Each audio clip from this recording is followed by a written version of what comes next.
Hello. So in this video, we're going to talk about Geraldine Brophy's play, The Merry Wives of Windsor Avenue, which is, of course, an adaptation of Shakespeare's Merry Wives of Windsor. What? Is this just names and plays? The Merry Wives of Windsor. But Brophy sets this in contemporary 2008 New Zealand. Not that the New Zealand location is especially important. It could be set elsewhere, but in a way it is important. In part because of one of the aspects I want to talk about with this play, which is the sort of liminal position that cultures like New Zealand, Australia, Canada have. These are, of course, settler colonies, so that definitely matters. But they're also British colonies, or former colonies now, quite far away from Britain geographically. And one of the reasons that's important is because these cultures have there's a sort of frontier experience to these types of cultures in which they are simultaneously British cultures, but not British cultures. We see this very much in New Zealand, Australian, and Canadian literature. Northrop Frye, in his argument about the garrison mentality in Canadian literature, talks about this phenomenon that Canada is connected enough to British culture that is the sort of foundation. And yet the experience of Canadians is so different from the experience of the British that it fundamentally has been altered. And the same is true with Australians, the same is true with New Zealanders. To a certain extent with Americans, but I think we're in some sense quite different. From these cultures that are much more heavily connected to British culture. So one of the things that we sometimes see in literature from these countries is a negotiation with metropolitan British culture. That is the culture sort of at the center of the British Empire.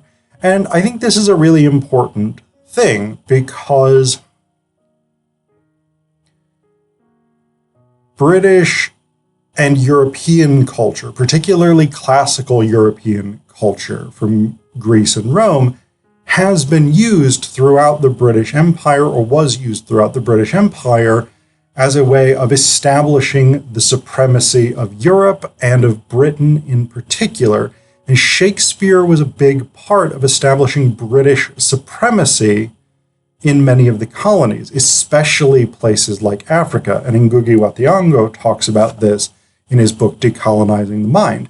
But it takes a different form in places like New Zealand and Australia in particular, because it is simultaneously a way of connecting back to a sort of parent culture, but because the experience of these societies is quite different from the experience of Britain itself, it also becomes a mechanism for distinguishing from British culture. And I think we see that in The Merry Wives of Windsor Avenue. I think Brophy is engaged in that kind of project where we have... So one of the things that we have extensively in this play is scenes directly out of Shakespeare. We actually start with Jack Falstaff playing who. So this takes place at a party hosted by the American ambassador to New Zealand, George Page, and his wife Margaret and Alice Ford, who's the wife of Frank Ford, the British High Commissioner to New Zealand. They are putting on a performance of Merry Wives of Windsor. Jack Falstaff is playing Sir John Falstaff, appropriately enough, and Jack Falstaff is a, I don't want to say Falstaffian character, but he is in some ways. He's a large guy. He drinks throughout the play. He pursues a lot of women, etc., etc. But I think there is a fundamental difference, and I do want to talk about that as well. We've also got Diana Pistol, who's a journalist who plays Mistress Quickly in the meta-theatrical play. Robert Shallow and Ham Slender. Yeah, so the names are basically taken from Merry Wives of Windsor. But we start with Jack Falstaff and Diana Pistol playing Falstaff and Mistress Quickly. And then Anne Page plays Robin the servant. We start with a scene directly from Merry Wives of Windsor. We've got whole scenes here that are exclusively from Shakespeare. Scenes, let me find them. Scene 7 is exclusively from Shakespeare. Scene 9, I think, is exclusively from Shakespeare. Yeah, scene 9 is exclusively from Shakespeare. Scene 15 starts with Shakespeare and then moves back into Brophy's play. So there's a lot of direct Shakespeare here. And part of the reason that that's important is because, again, the connecting back to British culture, to European culture, to metropolitan culture, metropolitan in the sense of the colonial metropolis. All of this is a way of establishing the links between New Zealand culture and the parent culture of Britain. And yet, there is a lot of critique of the British here. There's critique of the play itself. There's satirizing of the play, in part through the sort of parodic rerunning of it. But we also have Frank Ford, the British High Commissioner, who regularly satirizes his own country. He continually refers to Britain's history, colonial history. He continually sort of refers to the casually, sort of peripherally racist comments that he makes, Britain's history of torture, etc., etc. So we've got all of these things that clearly differentiate this from British culture. And yet there is that tension there. So I think that's one really interesting aspect of this. The second thing that I think is really interesting is this play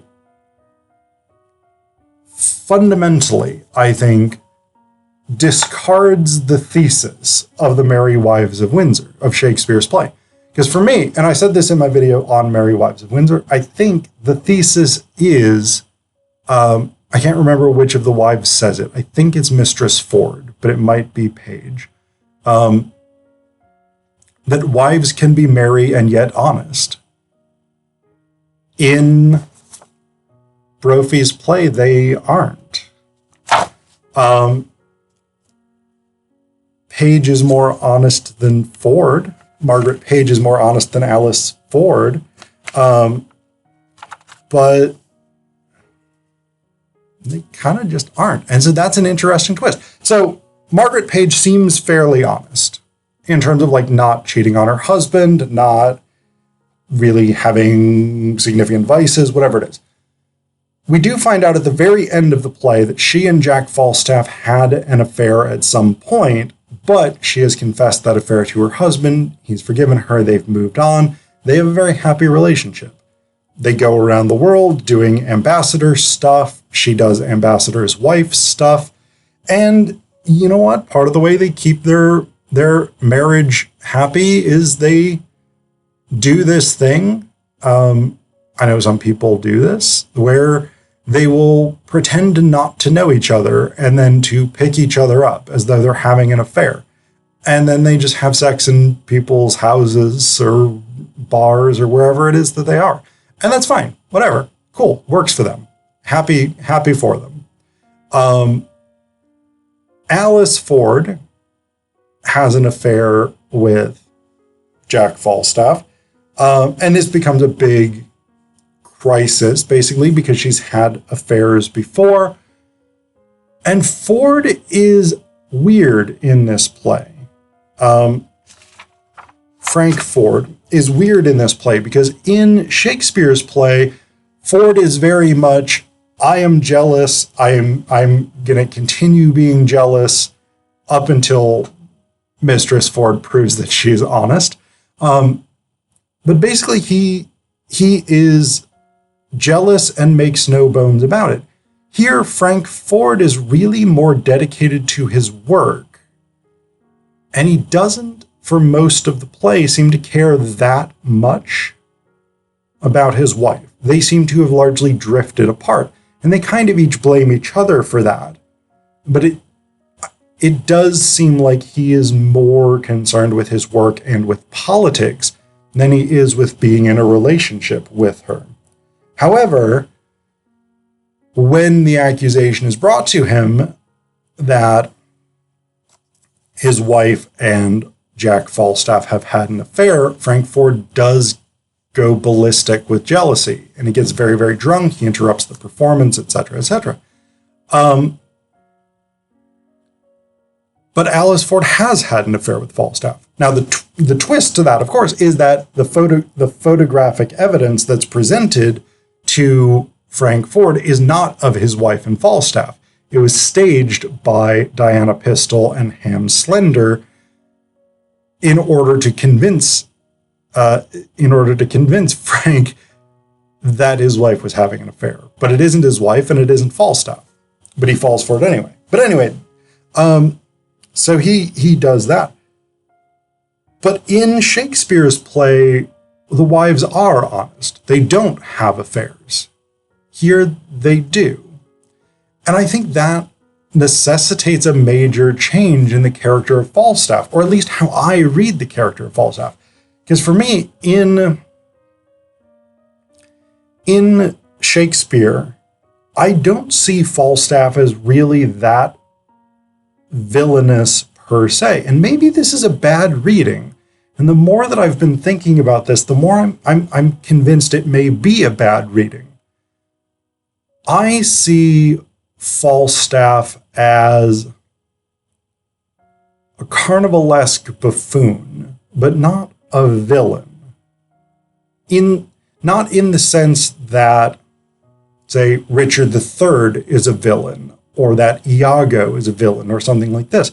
A character who sets out with the intent of harming others. I think the way that I read Falstaff in Shakespeare's Merry Wives of Windsor is that he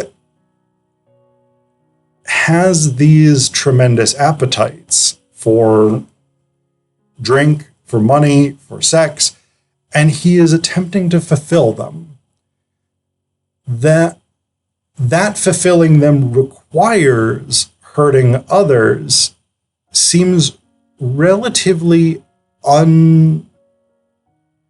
it seems incidental almost to him. yes, he does brag about making Ford a cuckold, but I don't know that I don't know that that's an objective necessarily. Again, this may be a very bad reading, and I'm becoming less and less convinced by this reading, in part because I've been reflecting on it because of Brophy's play. I don't think Falstaff necessarily sets out to make Ford a cuckold, but I think there's a set of circumstances, largely involving him bragging to other people, that make that more central. I don't know. I mean, I still think that Falstaff in Shakespeare's main motivation is to fulfill his own carnivalesque desires. And that's not a positive thing, I guess. I mean, it's not viciousness for the sake of viciousness. It is incidental viciousness in the service of fulfilling his appetites. That's a terrible justification, and I realize that as I'm explaining this, he sounds like a terrible person. I don't think it's malice, is ultimately, I guess, what I'm getting at here. Whereas in Brophy, Jack Falstaff seems very much to function out of malice. He continually tries to destroy other people's careers. In this case, particularly Sir Robert Shallow, who apparently ate an endangered pigeon while being Minister of Conservation. And Jack Falstaff found out about that, leaked it to the press, etc., etc. So he destroys people's careers, seemingly for the joy of doing so. He extorts other people to do his will. He has affairs with women, etc., etc. He is not in any sense an admirable character necessarily. He doesn't seem to have the joie de vivre that Shakespeare's Falstaff has, and that makes Shakespeare's Falstaff such an endearing character. And I think that's a necessary shift in Brophy's play because the wives are not honest anymore. You don't have that contrast of Mistress Ford and Mistress Page are very upright and they do the right thing, versus Falstaff, who is moderately bad, I would say. When you don't have that paradigm where one side is especially virtuous, you kind of need to have the other side be much more vicious so that you still have a contrast. I don't know. I think it's an interesting shift. And I'm going to continue thinking about it. Not in the immediate process of this video, but I'm going to continue thinking about it. And that's actually a really great sign.